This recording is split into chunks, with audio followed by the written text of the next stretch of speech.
შინაგან საქმეთა სამინისტროში ბრიფინგი იწყება, პირდაპირ ეთერში ვრთავთ უწყებას.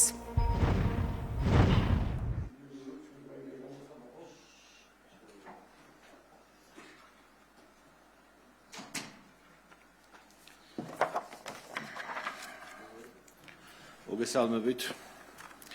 როგორც საზოგადოებისთვის ცნობილია, მიმდინარე წლის 17 ოქტომბრიდან ძალაში შევიდა საკანონმდებლო ცვლილებები, რომლის თანახმადაც შეკრება მანიფესტაციის ჩატარების წესის დარღვევისთვის რეგულაციები გამკაცრდა.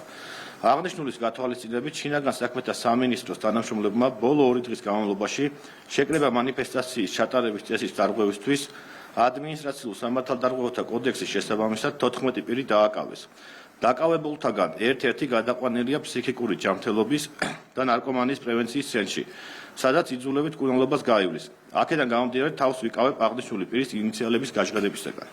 მოქალაქეები, რომლებიც რუსთაველის გამზირზე საკანონმდებლო ორგანოს მიმდებარე ტერიტორიაზე იკრიბებიან, სიმცირის მიუხედავად ხელოვნურად კეტავენ გზის სავალ ნაწილს და აფერხებენ ტრანსპორტის მოძრაობას.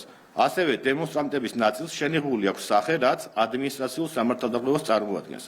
საზოგადოების ინფორმირების მიზნით შინაგან საქმეთა სამინისტრომ აღნიშნულ საკითხთან დაკავშირებით არაერთხელ გაავრცელა ოფიციალური განცხადება.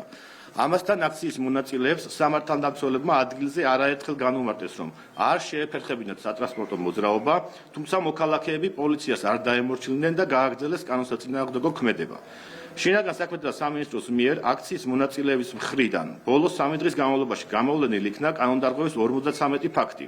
აქედან სამართალდამცველია 42 პირი, რომელთაგან ნაწილი უკვე დაკავებულია, ხოლო დანარჩენი პირების მიმართ მიმდინარეობს ადმინისტრაციული საქმის წარმოება და უახლოეს დღეებში მოხდება მათი საქმეების სასამართლოში ადმინისტრაციული წესით განხილვა.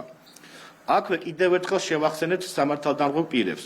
თუ ისინი განმეორებით ჩაიდენენ მსგავს უკანონო ქმედებას, მათ მიმართ სისხლის სამართლებრივი პასუხისმგებლობის საკითხი დადგება. შინაგან საქმეთა სამინისტრო კიდევ ერთხელ მოუწოდებს აქციის ორგანიზატორებსა და მონაწილეებს დაიცვან კანონის მოთხოვნები, წინააღმდეგ შემთხვევაში სამართალდამცველები იმოქმედებენ კანონის შესაბამისად, მოახდენენ ყველა სამართალდამცველი პირის იდენტიფიცირებას და მათ მიმართ გაატარებენ კანონით განსაზღვრულ შესაბამის ზომებს. მადლობა.